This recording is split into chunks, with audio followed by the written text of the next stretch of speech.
I grew up surrounded by 24 billionaire families, and here's 7 lessons I learned. The first is the concept of a job does literally not exist. If you're going to work for anybody or anything or any cause, it's going to be for your family business. And in my perspective, I was raised in this fashion around these individuals. And so the scope of this video isn't around billionaires who probably had a startup, or the next Zuckerberg or your Elon Musks of the world. It's really seeing folks that were already established and then seeing how that environment was. And for me to share what I've taken away from it. So coming back to this concept of a job, basically these families, let's say they're, whether they're big conglomerates, multinational corporations and companies, which there's just so much scope, so much activity, etc. So the point is these, individuals and peers that I was raised around, they literally would, be needing to work at their family's company or it's an expectation. And it's not like you can really say no. It's if you don't do it, it's not like you're going to go work for a competitor or work for a different company. It's like if you're going to spend your time, like it should be, in the family business. And if not, then you're a failure is kind of that push and pull. And where, a lot of richer people, they're like, oh man, my life sucks. I don't get to do what I want. I wish I could just be an artist and do exactly what I want. And it's really tough for others to sympathize with, that type of, emotion and feelings because they're like, dude, you have all the money in the world. You can do whatever you want. And so there's that push and pull, but that's its own thing. The point is, concept of a job, it's just not present. Like it makes no sense. So with that, let's move on to point number 2. Trust, trust, trust. Trust, and not to be confused with trust fund babies or trust fund kids. Thing is, when it comes to trust, it comes back to this mindset of, production versus consumption, where in general, if somebody has, let's say, infinite money in our society today, a lot of people would, generally speaking, may want to, be affiliated with that person, be close to them. In case they need resources, this person has infinite resources. And so where trust comes in with, the mindset of billionaires, it's like, man, it's like everyone always wants something from me. Like, goodness gracious, right? So to trust somebody for real, it's not easy. If you didn't grow up with them, if they're not a part of your inner circle from a young age, which is a big reason why,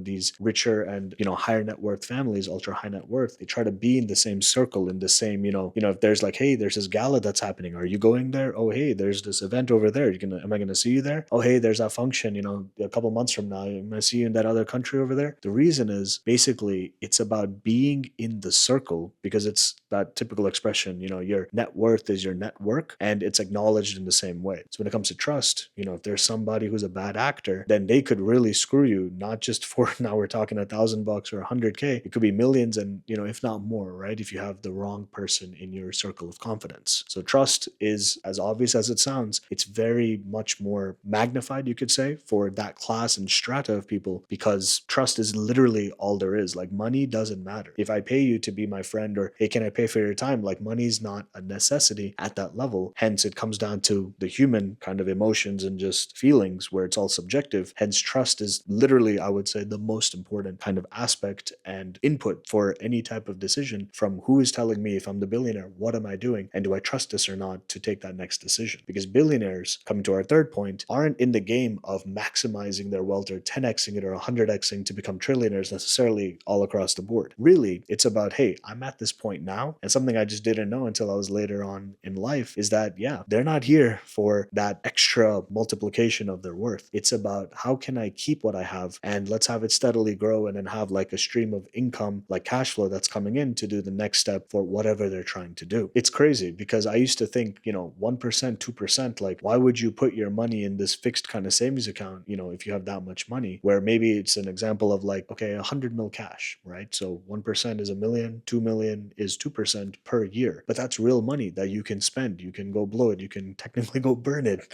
And guess what? Next year, you're still going to get that 1, 2 mil in a year. The reason is there was probably, generally speaking, a lot of risk taken to get to this point. And the trade-off between taking more risk to make more, it's not worth it when you can literally have a very high stable inflow of cash, which if it's risk less, which nothing is, of zero risk, but assuming it's basically of zero risk, you can keep what you have indefinitely, like literally in perpetuity. Yes, inflation, I understand, things can get more expensive, but with this kind of way of combating it, if you have 2 mil coming in this very simplistic example, which it's a lot more otherwise, right? But if you have 2 mil coming in and you only spend as a rule, hey, I'm not going to spend more than 1 mil or 1.25, you always have that extra buffer to then let it compound more or let you save it or let you go try out a different opportunity, which guess what? By accident, you may still go make more money. From there, the most obvious one, which honestly, forget about billionaires. Everyone should be knowing this, is that time is the most important asset. You have, and I have, and we all have the same 24 hours in a day. And with that knowledge, when it comes to that billionaire kind of status, it's really balancing how many decisions need to be made and then understanding like, hey, I don't want to waste time on these decisions. And so from simple examples as, hey, where do you want to go eat for dinner tonight and stuff like this, like those are like not really important. Like at that level, like people are like, yo, like food is going to be great, quality is great, but that's not the focus, unless if it is for that individual on a personal level where they care about Michelin star meals or the quality, or they love this chef. That's a different topic. But in general, the micro decisions, they need to be out of the picture, because you got to focus on the bigger picture, literally, because what got you here won't get you there. And for this class of folks, it's literally saying that, hey, if we focus on those little 10 cent 1 penny kind of decisions, no, like we're focusing on much more of an impact in terms of value perspective, and time is needed and time is very important. And if this is not worth my time, it literally get it out of my face. Let's keep it going. What's the next decision? And which actually comes to our next point, where it plays into this different ideology, where it's basically like, hey, if you're not your authentic self, then just I don't want to deal with you. And it is related to trust in terms of the inner circle. But this point is really playing on the point of, hey, if you're not going to be straight with me, I don't have time to do this back and forth of, hi, hello, haha, like all this like fakeisms. Like, no, like literally, I don't have time for this. And why? Because they literally have output to say that, hey, the inputs that I put in produce this output. So if you're not at my level, or you're not willing to support, if you're just going to here to play games and do like,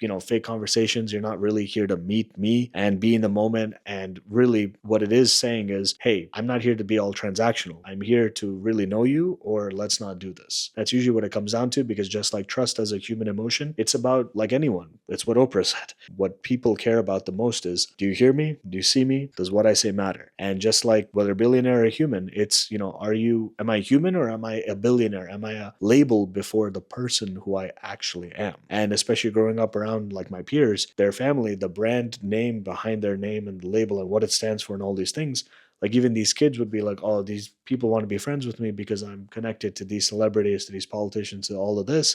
So even they would have that feeling of like, dude, if you're not yourself, like I can't trust you. And it's all related to kind of that whole back and forth between trust, friendship, and how far, can we go, or do I need to cut you out immediately? Because when you need to be cut out, it's fast, because literally the next decision needs to be made. Which brings us to our next point, because if it's a no, it's a no. Because in this world that we live in, we all kind of agree more or less that, hey, anything, there's a price for it, right? Like if you've heard that, there's a price for anything. I want this. No. How much? No, it's priceless. Name your price, right? We've all seen this discussion in the movies, right? If money doesn't make or break that decision or that next step, it's basically just their feeling, because they don't need the money for a certain deal. So if you feel you're getting ripped off, if you feel like, hey, I can get a better deal elsewhere, hey, I have all the time in the world because money's not an issue. So if I'm saying no, it's because I can. Like literally, there's this beautiful famous story of Mario Balotelli, a famous soccer player, where he had 200,000 euros in his trunk. Got pulled over. Police was like, why do you have this 200K in your trunk? Like, should I be calling more police? Like, should I be worried, et cetera, et cetera? And Mario Balotelli's answer was, because I can. Because he can have it. He was like, because I can. Like, why do you care, basically? And so it's the same difference. No is a very easy thing for billionaires to say, because most reasons people say no is because it comes down to, oh, I need to do something else with my time, which is usually related to income generating activities. But from a billionaire standpoint, it's not about the money. There's enough to go around. So the next step is,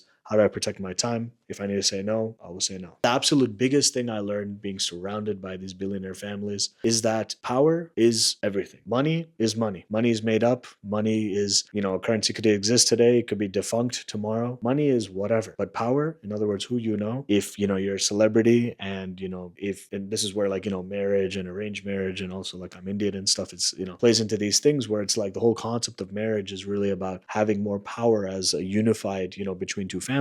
Traditionally speaking, it's like, hey, this empire and that empire, now they're going to be a bigger empire, right? So like who you marry and like the families who are attributed to each other, like that's a very, very, very big deal. And so when it comes to this class of families, it's really about protecting what they have. And there's a lot of decisions where it may not be the whole rom-com, romantic, lovey-dovey type of outcome, but it's about power ruling above all, because money is just money. But power is a way you can get money. But just because you have all the money doesn't mean you can buy said power. I literally would not be here right now in the same spot in life I am without that type of input of the folks around me, where they kind of say the average of the 5 people you surround yourself around, like that's basically your net worth as well. And I'm not saying I'm a millionaire anywhere close to it, but the mindset that I have, I know that, it can reach to that top echelon. And even what I do day to day today, outside of, making videos, is dealing with literally, not just the C-suites, but like the owners, the board members, all these folks that are behind the biggest corporations, which we know, whether it's in America or worldwide. And that's crazy, like just saying out loud. But it comes from because people at that echelon have so much experience dealing with people in that circle. And so when they know, hey, this individual, they're like one of us, they're not just, let's say, a salary worker, even though, let's say, I work for a salary, right? For example, it's about understanding that I'm able to meet them on that wavelength, that frequency. It's knowing, being not empathetic just for an emotional standpoint, but from a, strategic standpoint of, hey, if I'm in your shoes, what am I thinking about? Is it about P&L that I care about, or is it about P&L and how, this brand may impact other competitor brand, and how that could be more of a familial kind of debate or issue in the back end, where that's more a power struggle, where it's not about the money, but it's about power, right? So there's so much, and I could speak so much on this. If you came this far, I'd love to talk with you one-on-one for a 15-minute intro kind of call. I'd love to know who's on the other side and just, talk and add value to our lives, literally mutually, however I can. So with that, thanks for coming to the end. See you in the next one. Peace.